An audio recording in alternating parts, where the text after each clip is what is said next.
Hello, everyone.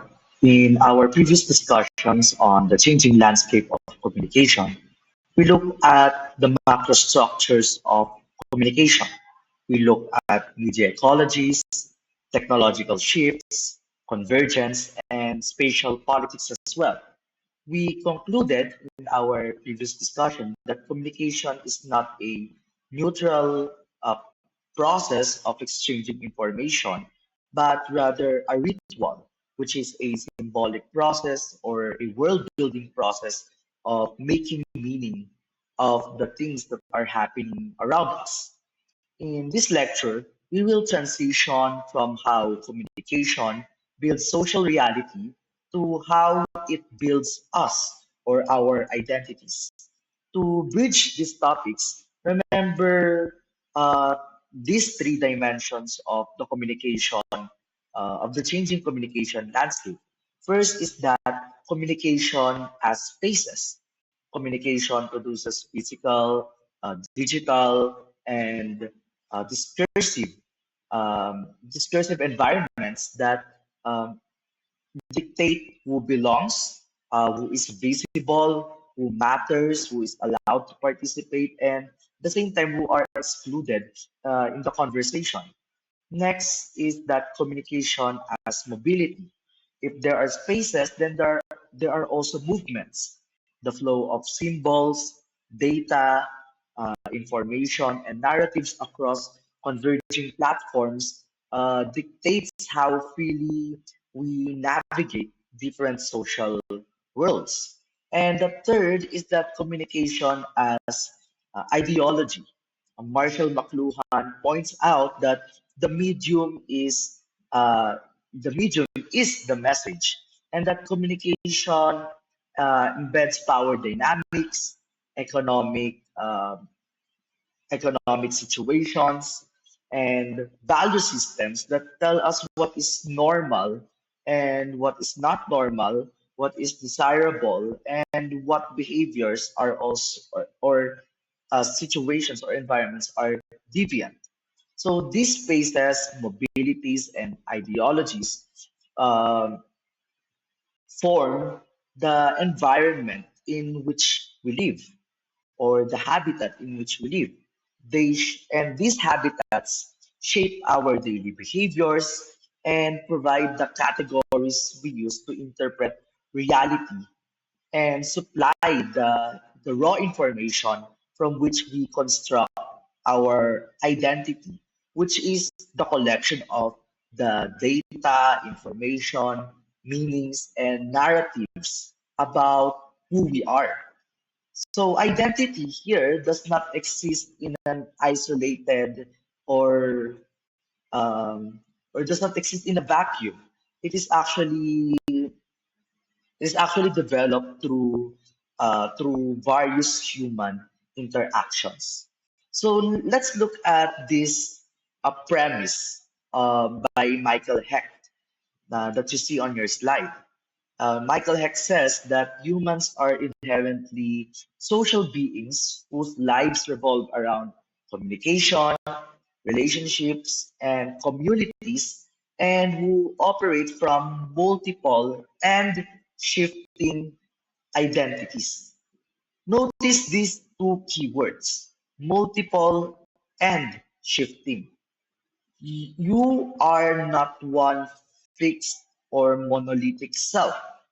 You are, let's say, a student in UP Baguio, and that is different from being a student in the University of the Cordilleras or even a student from UP Diliman. You are a child to your parents, and and we have parents who have different traits, who have different traits compared to one another. You are a peer or you are a friend in your friend group. You may be an activist.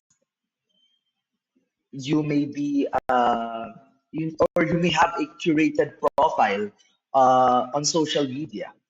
You move across different social uh, locations, and these social locations also affect how we present ourselves.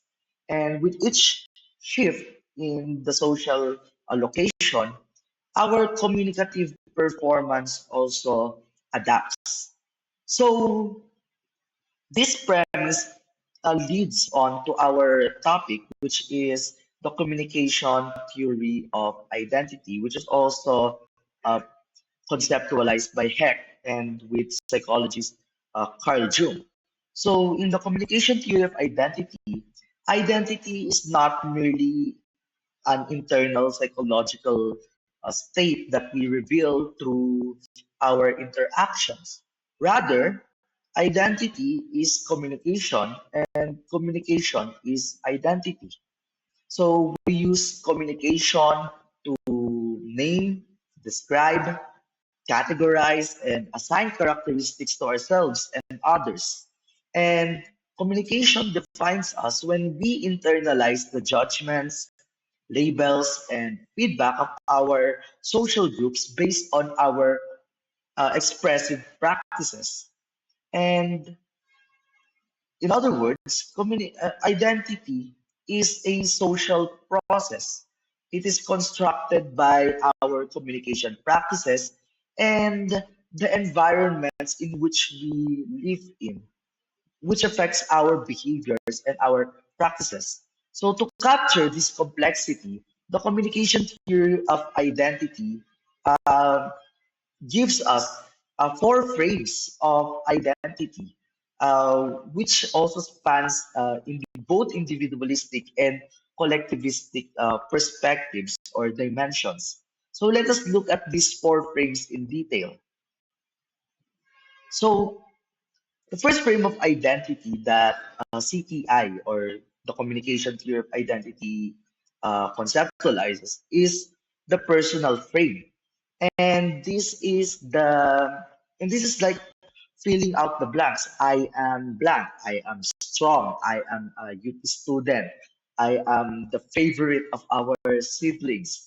I am uh, I am a kakamping. I am a DBS. So all of those things, those ideas, is the personal dispositional characteristics about ourselves.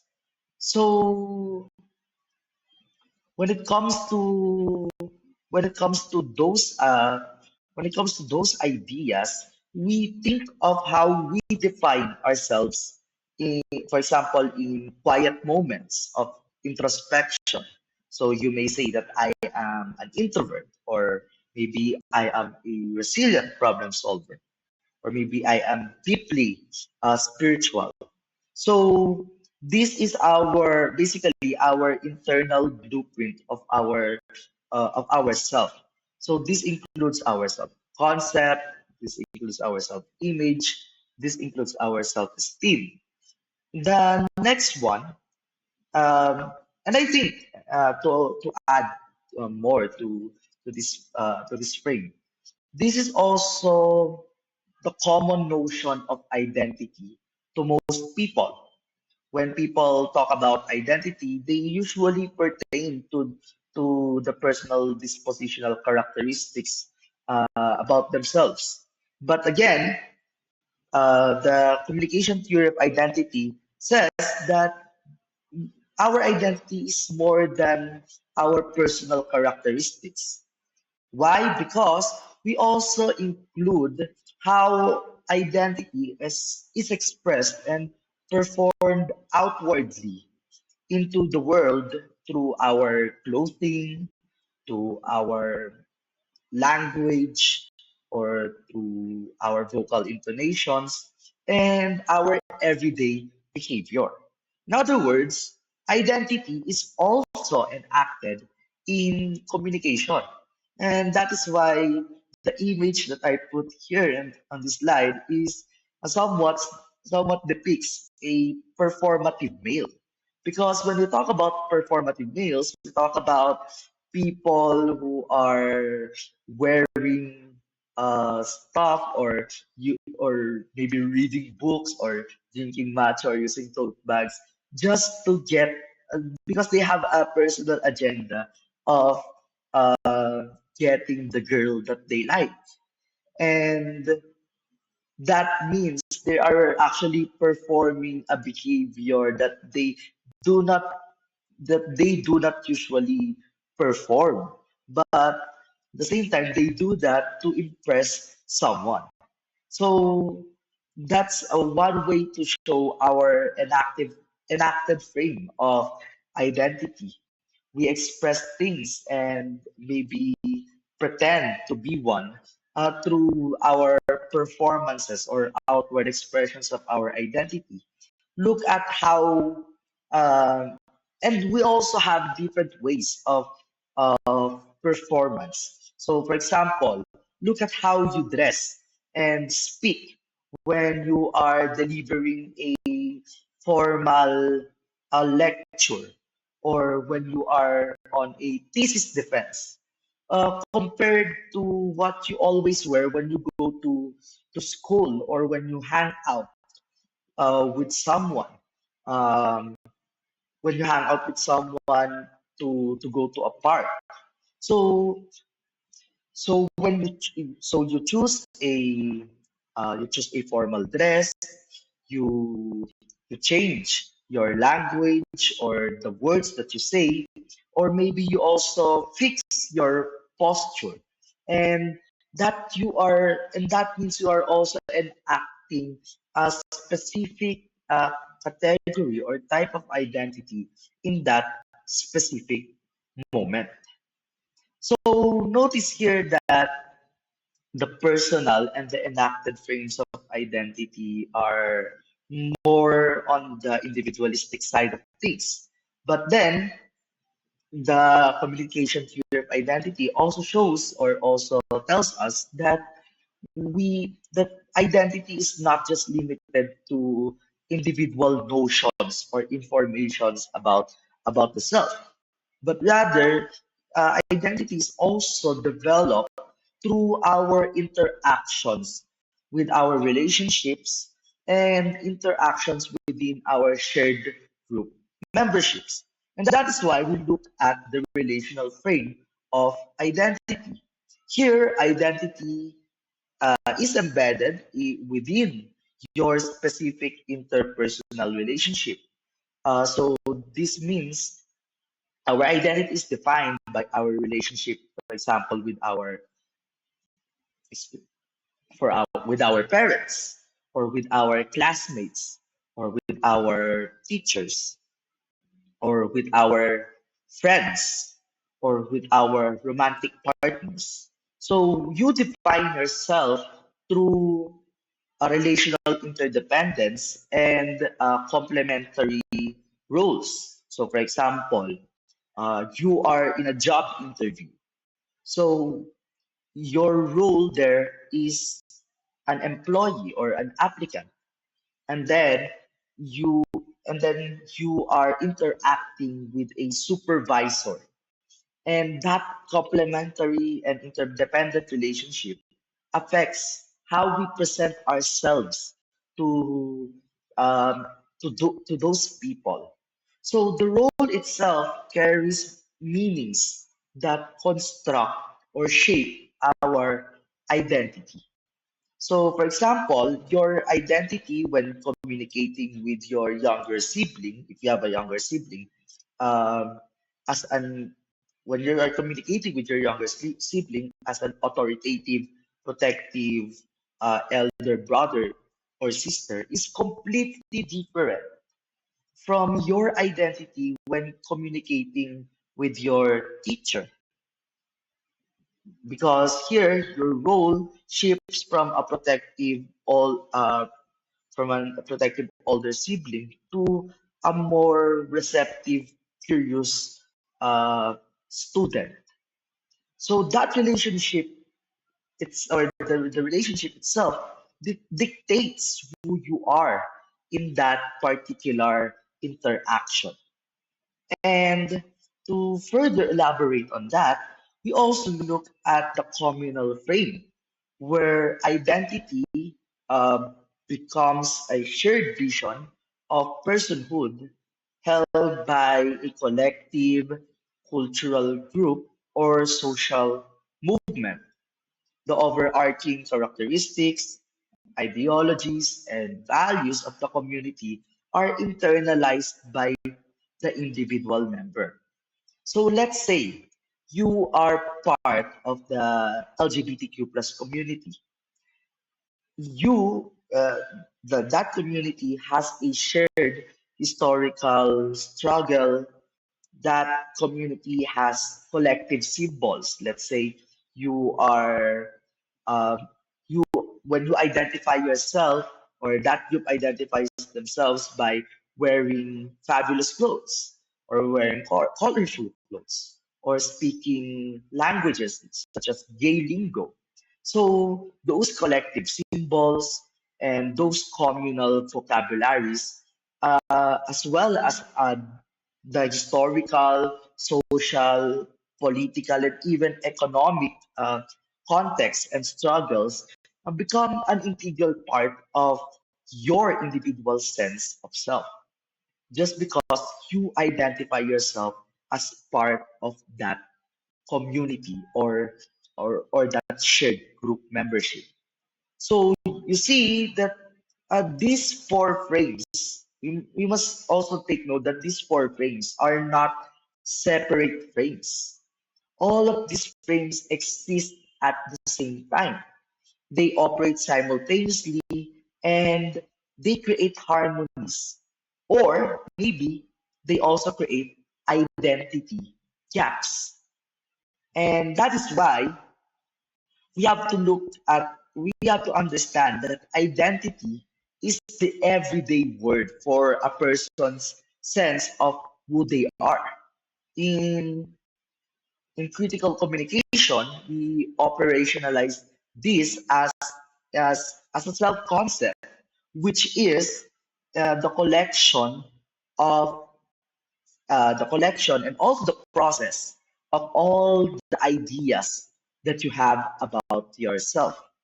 And these ideas and that you have about yourself are collected and processed not just by ourselves, but also by our interactions with other people. So, how do you collect and process information about yourself? You do it through these communication processes. First is to First is to look at communication as a looking glass, uh, as a looking glass self. So the image and feedback that others project onto you and reveal to you through their reactions while you interact with them. Next is the uh, social comparison. So the comparisons you actively draw between yourself and those around you. And lastly, the self-interpretation and introspection, which is the way you evaluate and assign meaning to your own internal thoughts, emotional states, and um, bodily behaviors. So we must understand that it is a natural, fundamental human behavior. In other words, it is natural for us to compare in order to make meaning. We do not know what competent, creative, articulate, or outspoken means in a vacuum. We know those words because we compare ourselves to other people. And as we compare to ourselves to other people, we also develop the image that we have about ourselves and to other people, or maybe the image that we create based on other people's reaction to our behavior or actions. So those comparisons determine what uh, determine the labels that we put to ourselves. So by constantly comparing our behaviors and traits against other people, or if you don't like the word comparison or comparing, we benchmark our traits and behaviors to other people. We also discover who we are. And that is why the more we interact with other people, especially those who have different traits and behaviors than us, the more we also discover ourselves, our preferences, the things that we like or don't like, and the things that we want to do or do not, or the things that we don't want to do. So once we gather this information and understand how other people perceive us, a crucial imperative also emerges. We begin curating which information we present to these interactions. And this brings us to impression management. So according to Irving Goffman, a known a known sociologist, Goffman pointed out that whenever an individual appears before others, they have powerful motives to manage the impression that others receive of the situation. And this is what we call impression management, or the strategic process of curating, selecting, and presenting specific information about ourselves to project an image that is deemed viable or advantageous for a given interaction. And that is why we also present different identities because in our interactions, because our human instinct is that we need to find the most appropriate way to present ourselves to that person. And that is why from our data set of information, we will curate, we will select information that is that might be sociable, acceptable uh, in that situation. So you will present yourself to them in that way.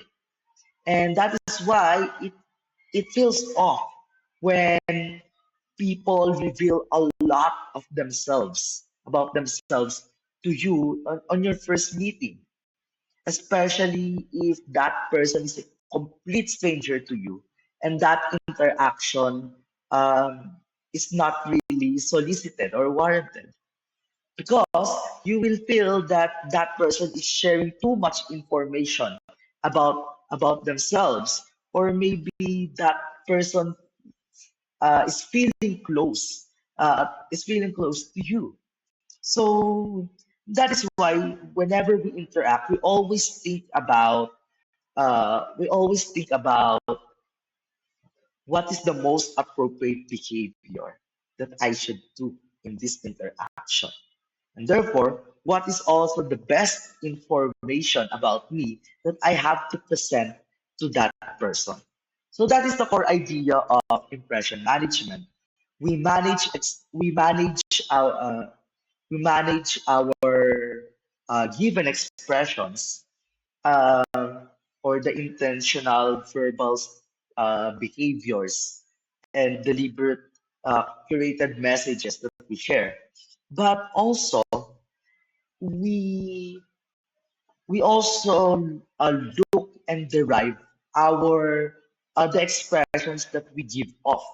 So this includes our nonverbal behaviors, which includes intonation, gestures, micro expressions, and body language.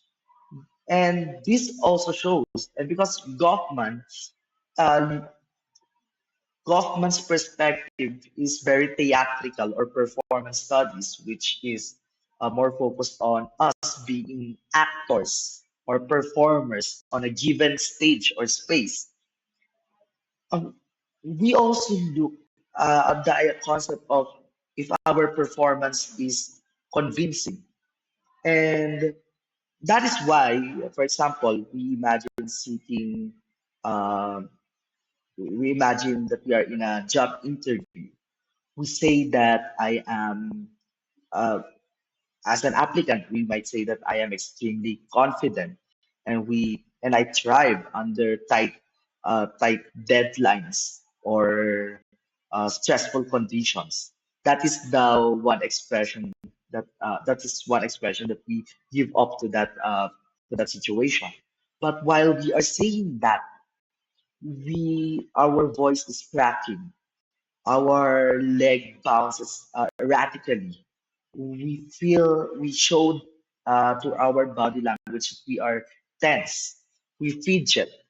So maybe those expressions that are given off might might say that, or might interpret that interaction is as somewhat not convincing to the supervisor, that you are not maybe confident in the words that you say. So here we present different behaviors.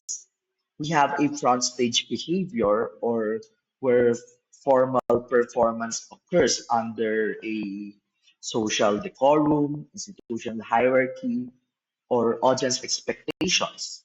So maybe one example of this is, you think of a barista in a coffee shop, smiling warmly, speaking with uh, calm, comforting, and polite demeanor, and maintaining a perfect composure while dealing with an irritating customer. But the backstage behavior tells us uh, that when that same barista goes behind the service curtain or into the employee break room, that barista will drop that smile, that barista will unbutton the collar, vents their exhaustion to their fellow coworkers, and takes a deep breath to before returning to the tables. So the backstage behavior is a private space where we drop our social masks. We step out of character. We express our repressed vulnerabilities and prepare our uh, personality for that next performance. So we have to understand that when people interact with us, we always present a front stage, but we also have backstage behaviors.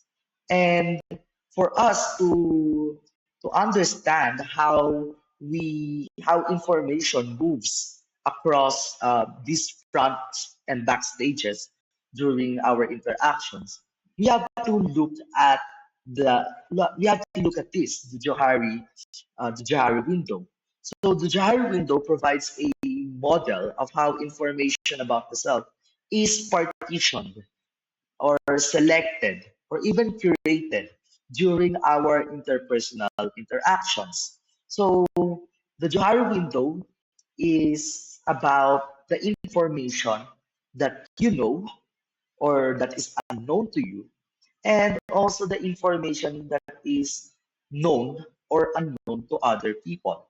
So we have the open self, which is the information about you that both you and others know. So that includes the public traits, the shared history of you and that person. But you also have the hidden self, which is the information that you know about yourself, but deliberately withholds from other people. So this includes fears, private memories, or your backstage behavior. And then we also have the blind self, which are the information about you that you do not see, but others clearly perceive, such as your habits that are not pointed out, or habits that you don't know of, the the tone that you use when you are interacting with that person, or maybe the unacknowledged biases that you make when interacting with that person. And then there's also the unknown self, which are the information, potentials, and repressed dynamics that neither you nor other people, or the one you're interacting with, currently know. So the boundaries of these four quadrants shift depending on the specific person you are interacting with, and the level of trust that is established. And that is why relationships are very important in our identity. We have to ask, what is your identity based on a particular relationship? If you are interacting with a stranger, your hidden self is larger than your open self. While if you are interacting with your romantic partner, your open self is larger than every other quadrant of the Johari window. So that is one way for us to map out the information that we curate or select and present to the people that we are interacting with. And it is important for us to understand how that window changes whenever we interact with other people. However, impression management is not just about what data is known, but it is also driven by how we value that information. And let us look at the quote by Jim Civicli, which is that self-awareness are the ways in which we think about and describe ourselves and the degree to which we like those descriptions of ourselves, which have an inevitable impact on our human interaction. This is one way for us to understand how we value information and also to answer what kind of information do we actually use or select or curate or present to the person that we're interacting with. So suppose you describe yourself as maybe outspoken and evaluate that trait positively, framing it as assertive, as brave or articulate. So when you are in a group meeting context, you will proactively raise your hand, challenge arguments, and command without hesitation. And you see, the way we value ourselves also affects the behavior that we show on front stage and maybe the behaviors that we don't show on our backstage. But if if you describe yourself as outspoken but you evaluate that trait negatively, or maybe you have low self-esteem about it, viewing it through you actually view yourself, your outspoken self as through internalized guilt, and you view it as or you perceive it as being disruptive, rude, or aggressive. Going back to the group meeting setup or context, you will censor your contributions instead of raising hands. You will second guess your ideas instead of just articulating them to the group. Or maybe you retreat into silent compliance. So notice that these behaviors change because of how we value that information about us. So it's not just dependent on the context of our relationships, but it is also dependent on how we value those information that we know about ourselves. If you evaluate a trait within your open or hidden quadrant as prestigious, you will foreground it in your front stage performance. But if you evaluate a trait as socially stigmatized, you will hide it on your backstage behavior. So the question here is that where do these values come from? Why do we consider certain descriptions of ourselves good and other descriptions about ourselves bad? Where is it coming from? They do not originate from isolated personal judgments, but these judgments actually come from shared group memberships, shared social categorizations, and social representations. So let us look at how the communication theory of identity, or CTI, intersects with social identity theory. According to Heck and Choi, who are the proponents of the communication theory of identity, from social identity theory, the communication theory of identity draws on the notion that identity is based on social categorization and shared group memberships. Societal norms and practices are internalized in the form of social identities based on social categories.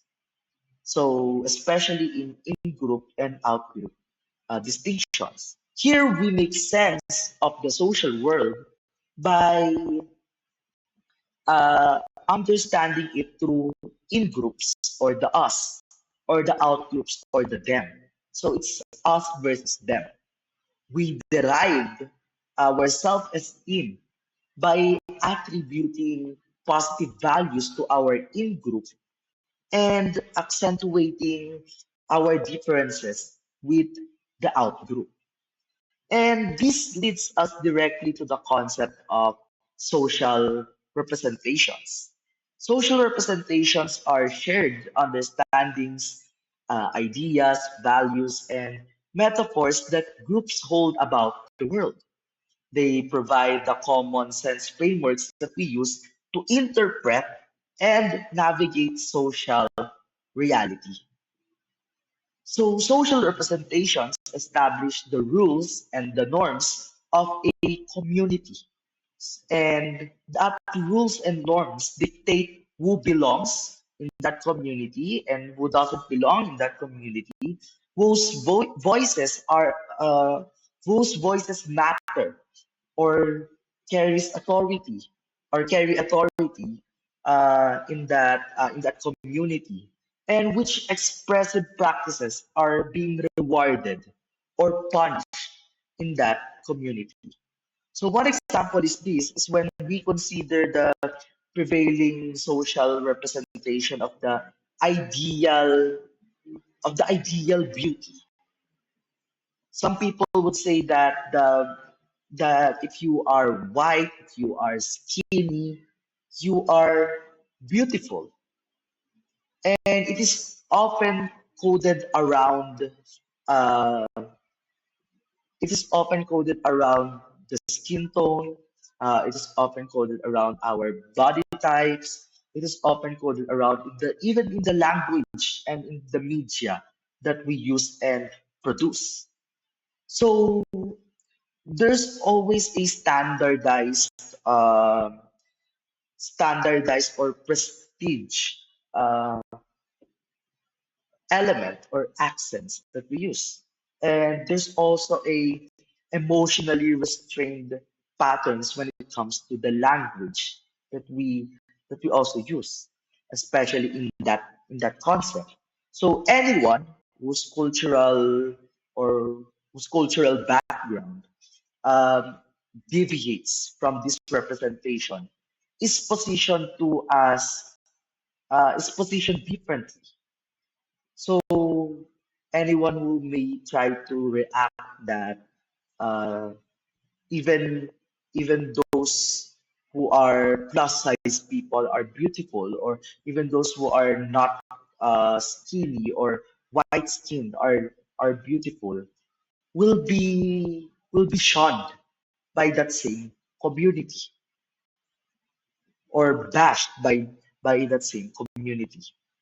In other words, social representations provide cultural raw materials for our own identity construction.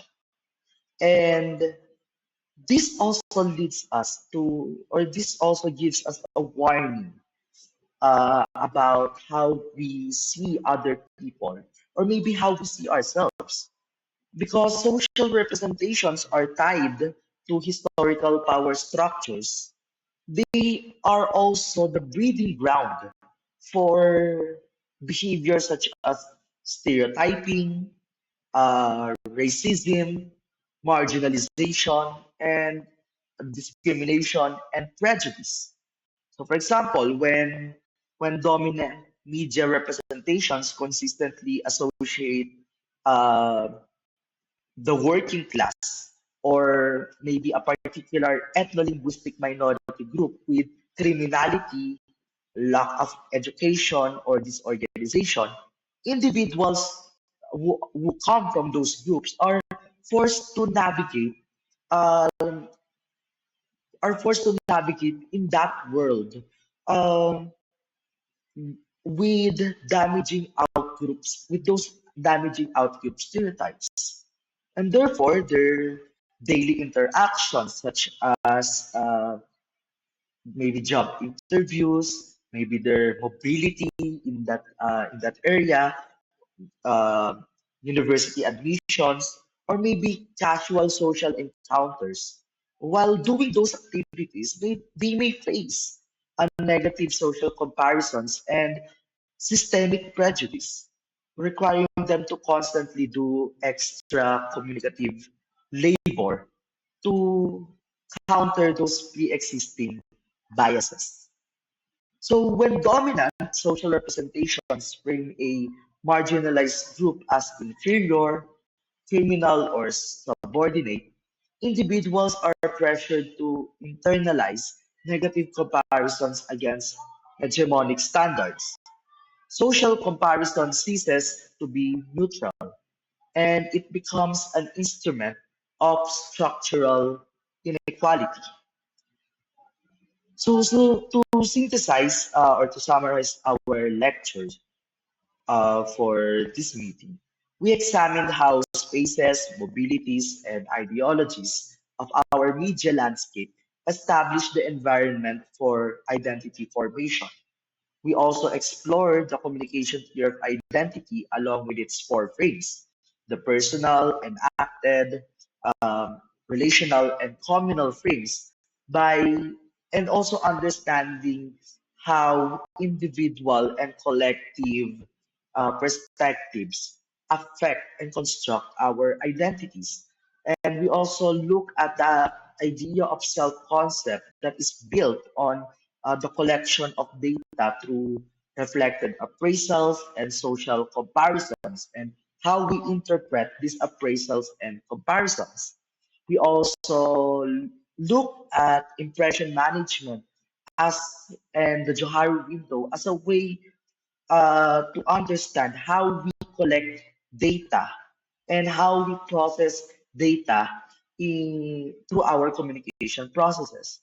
Finally, we grounded um, this collection and curation and presentation of information by um, by valuing our identity through our self-esteem, self-awareness, and based on our shared group memberships or social representations. And with that, I leave you with this core critical question. When your personal sense of self conflicts with how others expect you to act or how your community defines you, how do you negotiate these tensions in your communication practices? Do you adapt? Do you resist? Or do you redefine your identity? When these identity gaps occur, communication offers three critical paths.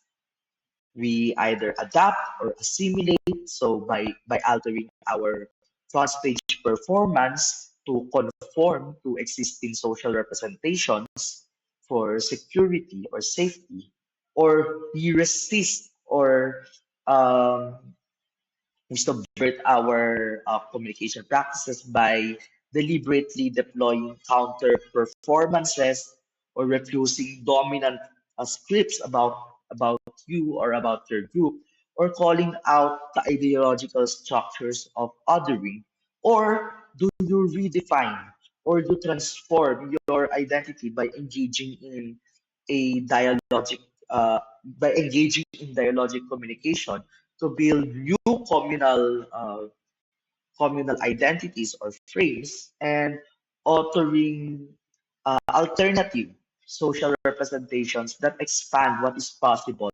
for future interactions.